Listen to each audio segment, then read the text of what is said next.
अस्सलाम वालेकुम। वफादारी और जांफशानी की बात की जाए तो कुत्ते में जो दोनों खसूसियत इकट्ठी पाई जाती हैं। मशहूर है कि बिल्ली मालिक और घर बदल लेती है, लेकिन कुत्ता आसानी से मालिक नहीं बदलता। वो वाकया तो आपको याद होगा कि किसी गांव में एक आदमी को उसका कुत्ता रोजाना रेलवे स्टेशन छोड़ने और फिर लेने के लिए जाया करता था, जहां से वो आदमी अपने काम पर चला जाता। एक रोज उस आदमी का एक्सीडेंट में इंतकाल हो गया और उस दिन वो आदमी वापस नहीं आया, लेकिन वो कुत्ता 17 साल तक रेलवे स्टेशन पर अपने मालिक के इंतजार में खड़ा रहा और आखिर रेलवे स्टेशन पर ही मर गया। कुत्तों का इस्तेमाल शिकार और घर की हिफाजत के साथ साथ बर्फानी इलाकों में काट खींचने के लिए भी किया जाता है, जिसके जरिए सामान और इंसानों की नकलो हरकत मुमकिन होती है। ऐसा ही एक कुत्ता बाल्टो 20वीं सदी के अवाइल में अलास्का के गांव को बचाने के लिए मशहूर है। अलास्का रूस की हदूद में वाक़ है और उसका टेम्परेचर सर्दियों में -50 तक पहुंच जाता है।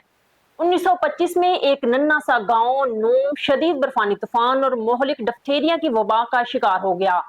हवाई जहाज दस्तयाब ना होने की वजह से बाल्टो और उसके 12 साथियों को दवाई पहुंचाने के लिए इस्तेमाल किया गया। बाल्टो जो 1919 में पैदा हुआ और 1933 में वफात पा गया, एक साइबेरियन हस्की नस्ल का कुत्ता था। बाल्टो अलास्का में लियोनार्ड सिपाला के फार्म में पैदा हुआ, जो एक कानकनी कंपनी के लिए कुत्ता गाड़ियों के ड्राइवर के तौर पर काम करता था। उसका नाम नॉर्वेजियन रेंडियर के पालने वाले और मुहिम जोस मोइल बाल्टो के नाम पर रखा गया। शोहरत हासिल करने से पहले बाल्टो कानकुनों के लिए सामान लाने ले जाने का काम करता था। जनवरी 1925 में डिप्थीरिया, जो बच्चों पर हमलावर होने वाली एक मोहलिक बीमारी है, नोम में फैलने लगी। इर्द गिर्द के अस्पतालों से फौरी तौर पर इस बीमारी को रोकने वाले सीरम की दरखास्त की गई। टेलीग्राम के जरिए हुकाम को इतला मिली कि एंकरेज शहर में एंटीटॉक्सिन सीरम दस्तयाब है, लेकिन एंकरेज शहर 1600 किलोमीटर दूर था। अलास्का में शदीद बर्फानी तूफान के बायस हवाई जहाजों के जरिए सीरम पहुंचाना मुमकिन नहीं था।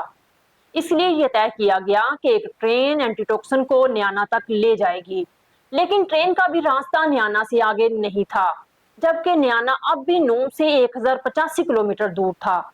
इस सारी मुश्किल का सिर्फ एक ही हल था, कुत्तों की गाड़ियों के जरिए सफर करना, जो आम हालात में 25 दिन का सफर होता है।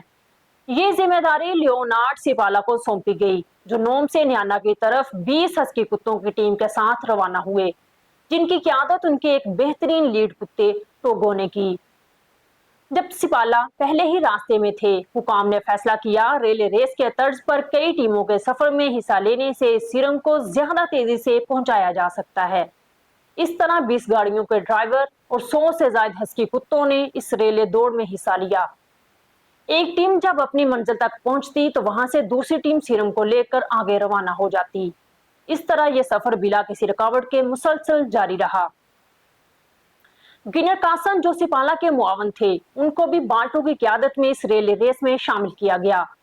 न्याना से सीरम हासिल करके वापस नूम की जानिब ये रेले रेस की तर्ज का सफर शुरू किया गया। नूम के आखिरी पड़ाव पर पहुंचकर कासन ने अपनी मुतबादिल अगली टीम को सोया हुआ पाया, और चूंकि उसकी टीम अच्छी कारकर्दगी दिखा रही थी, तो उसने अपनी ही टीम के साथ नूम तक का सफर जारी रखने का फैसला किया। यूं एंटीटॉक्सिन सीरम 25 दिन के बजाय 6 दिन में न्याना से नोम तक पहुंचा दिया गया। कासन और बाल्टो, जिन्होंने आखिरी मरहला तय किया, उन दोनों की कहानी को अखबारात ने नुमाया किया और बाल्टो को कौम का नया हीरो बना दिया गया। इसी साल यानी 1925 के आखिर में न्यूयॉर्क के सेंट्रल पार्क में एफ.जी. रूथ के बनाए हुए मुजस्मे के साथ ये अल्फाज कुंदा किए गए: इस्तकामत, वफादारी, जहानत और एक तहरीर भी शामिल की गई। ये मुजस्मा उन बेमिसाल कुत्तों के जज्बे की याद में बनाया गया है, जिन्होंने 1925 की सर्दियों में बर्फ, समुंदर और आर्कटिक तूफानों को अबूर करते हुए 600 मील का सफर तय किया और न्याना से नूम तक एंटीटॉक्सिन पहुंचाया। बाल्टो की 1933 में 14 साल की उम्र में मौत के बाद उसका जिस्म हनूत करके क्लीवलैंड के कुदरती तारीख के म्यूजियम में नुमाइश के लिए रखा गया। हस्की के इस तारीखी सफर की याद में हर साल एक कुत्ते की गाड़ियों की दौड़ मुनक्कद की जाती है, जिसे एडिटार्ड कहा जाता है, और उसका पहला एडिशन 1973 में मुनक्कद हुआ था। इसके साथ ही इजाजत दीजिए। अल्लाह हाफिज।